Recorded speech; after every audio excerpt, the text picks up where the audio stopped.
January every year.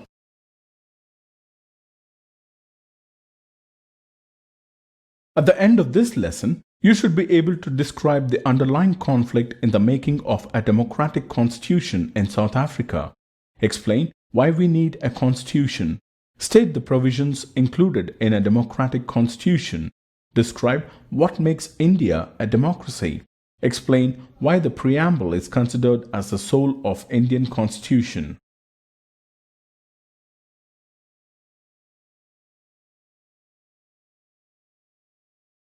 Why do you think the umpire has given the free hit for the batsman? Yes, the bowler has crossed the crease completely, which is considered as no ball. You all know the rules of cricket.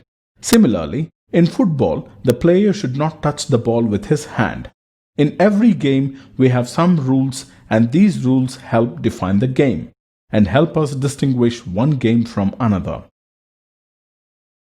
Similar to cricket or football, there are certain basic rules that the citizens and the government of a country have to follow. All such rules together are called constitution. As the supreme law of the country, the constitution determines the rights of citizens, the powers of the government, and how the government should function. One good instance of designing constitution for a democratic state is that of South Africa. Let us have a look how the South Africans went about this task of designing their constitution. Recall the train incident of Gandhiji in South Africa, where he was thrown out of a train for not being a white, even after having a valid ticket. What do you think was the reason for such discrimination? This was the result of apartheid system which prevailed in South Africa at that time. Under the apartheid system, people were discriminated on the basis of color and were not allowed to mingle with each other. The apartheid system started in Africa when the trading companies from Europe occupied South Africa with arms and force. A large number of whites settled in South Africa and became the local rulers. The native people of South Africa are black in color. They make up about 3/4 of the population and were called blacks. Besides these two groups, there were people of mixed races who were called colored and people who migrated from India. The apartheid system was particularly oppressive for the blacks. They were forbidden from living in white areas. They could work in white areas only if they had a permit. Trains, buses, taxis, hotels, hospitals, schools and colleges, libraries, cinema halls, theaters, beaches, swimming pools, public toilets were all separate for the whites and blacks. This was called segregation. Blacks could not form associations or protest against the terrible treatment. How would you have reacted if you were a black or colored in South Africa? You would have definitely protested against this apartheid system. The blacks, colored, and Indians fought against the apartheid system since 1950. They launched protest marches and strikes. African National Congress (ANC) led the struggle against the policies of segregation. You must be familiar with this personality. Who is he? Yes, this is Nelson Mandela, who was sentenced to life imprisonment in 1964. This is the person who spent 28 years in South Africa's most dreaded prison, Robben Island. The racist government tried to suppress blacks by detaining, torturing, and killing them. Do you think it is possible to suppress someone in such a way for a long time? No, even the racist government too realized and changed its policies. Discriminatory laws were repealed, ban on political parties and restrictions on the media were lifted. Do you know that many sensitive whites also joined the ANC to oppose apartheid? After 28 years of imprisonment, Nelson Mandela walked out of the jail as a free man. Finally, at the midnight of 26 April 1994, the Republic of South Africa, the new democratic nation, emerged, paving way for the formation of a multiracial government. Nelson Mandela became the first elected president of the democratically elected government.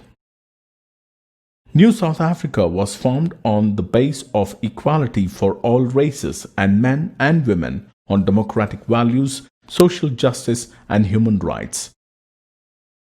Finally, ANC, together with the ruling party, had the task to draw a common constitution. After 2 years of discussion, the Republic of South Africa made one of the finest constitutions of the world. The Preamble to the South African Constitution sums up the spirit of democracy. What is a preamble? A preamble is an introductory statement in a constitution which states the reasons and guiding values of the constitution. Why do you think South Africa needed a constitution? Let us look at it in more detail. The oppressor and the oppressed in this new democracy of South Africa planned to live together as equals. Do you think it was easy to establish equality? No, the black majority wanted substantial social and economic rights, and the white minority was keen to protect their privileges and property. After long negotiations, the whites agreed to the principle of majority rule and that of one person, one vote. The majority black agreed that the majority would not take away the property of the white minority. Even if they managed to trust each other, there was no guarantee that trust will not be broken in future. So, what do you think is the solution in such a situation? Is to write down some rules that everyone would abide by. Everyone agreed that these rules will be supreme and that no government will be able to ignore these. This resulted into the emergence of the Constitution. Thus, the Constitution of a country is a set of written rules that are accepted by all people living together in a country. We need a constitution because it generates a degree of trust and coordination that is necessary for different kinds of people to live together. It specifies how the government will be constituted, who will have power to take such decisions. It lays down limits on the powers of the government and tells us what the rights of the citizens are. It expresses the aspirations of the people about creating a good society. All countries that have constitutions are not necessarily democratic, but all countries that are democratic will have constitutions. Let us look at the history of our constitution. After decades of agitation against British, finally our country attained independence in 1947. Moreover, the country was born through a partition on the basis of religious differences. India was divided into two parts, India and Pakistan. Partition of India and Pakistan was a traumatic experience for the people of both the countries due to partition-related violence. There was another problem regarding the merger of the princely states, and the British had left the decision on the rulers of these states.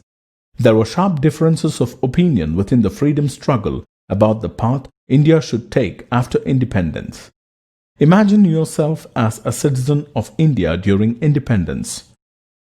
How you would have wanted your country to be.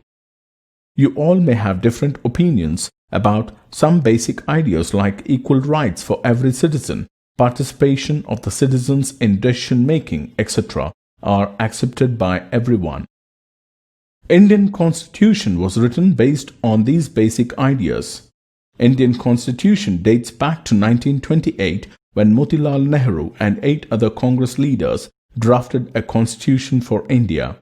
In 1931, the resolution at the Karachi session of the Indian National Congress discussed how the Indian Constitution should look like. Thus, some basic values were accepted by all leaders much before the Constituent Assembly met. In 1937, election for provincial legislatures and ministries gave Indians an experience for setting up its own institutions and working in them. That is why the Indian Constitution adopted many institutional details and procedures from colonial laws like the Government of India Act 1935. Many of our leaders were inspired by the ideals of French Revolution, the practice of parliamentary democracy in Britain, the Bill of Rights in the US, and the Socialist Revolution in Russia. But they did not imitate them simply. They questioned whether these will be suited to our country or not. Finally, the drafting of the document called the Constitution was done by an assembly of elected representatives called the Constituent Assembly. Elections to the Constituent Assembly were held in July 1946. Its first meeting was held in December 1946. With the partition, the Constituent Assembly was also divided into the Constituent Assembly of India and that of Pakistan. The Constituent Assembly that wrote the Indian Constitution had 299 members. The Assembly adopted the Constitution on 26 November 1949, but it came into effect on 26 January 1950. To mark this day, we celebrate January 26th as the Republic Day every year. But why should we accept the Constitution made more than 50 years ago? Many countries of the world had to rewrite their constitution on this ground. The basic rules were not accepted by all, but the experience of our constitution is different. Over the years, though several groups have questioned some provisions of the constitution, but no large social group or political party has ever questioned the legitimacy of the constitution itself. Secondly, Constituent Assembly represented the people of India, not just their ideas. The members of the Constituent Assembly were elected mainly by the members of the existing provincial legislatures. Thus, there was a fair geographical share of members from all the regions of the country. Though the Assembly was dominated by the Indian National Congress, the Congress itself included a variety of political groups and opinions. Finally, the manner in which the Constituent Assembly worked gives sanctity to the Constitution. After deciding the basic principle, a drafting committee chaired by Dr. B.R. Ambedkar prepared a draft constitution for discussion. Several rounds of thorough discussion took place on the draft constitution, clause by clause. The members deliberated for 114 days, spread over 3 years. Every document presented and every word spoken in the Constituent Assembly has been recorded and preserved. These are called Constituent Assembly debates. These debates were printed in 12 bulky volumes. All the leaders of Indian National Congress had the common idea, but expressed in different ways. The ideals of leaders like Mahatma Gandhi, Nehru, Ambedkar, Sarojini Naidu had the same aspiration of equality. Where do we find such reasons and guiding values of the Constitution? Yes, the Preamble contains the philosophy on which the entire Constitution has been built. The Preamble of the Indian Constitution says, "We, the people of India, have solemnly resolved to constitute India into a sovereign, socialist, secular, democratic republic and to secure to all its citizens justice, social, economic and political, liberty of thought, expression, belief, faith and worship, equality of status and of opportunity, and to promote among them all fraternity, assuring the dignity of the individual and the unity and integrity of the nation." In our Constituent Assembly, this 26th day of November 1949, hereby adopt, enact and give to ourselves this Constitution. The Preamble provides a standard to examine and evaluate any law and action of government to find out whether it is good or bad. Hence, it is considered the soul of the Indian Constitution. A constitution is mainly about embodying the values into institutional arrangements. It needs to be amended quite regularly to keep it updated in accordance with people's aspirations and changes in society. There are provisions to incorporate changes from time to time. These changes are called constitutional amendments. Thus, the Constitution is not a sacred, static or unalterable arrangement, can be updated from time to time.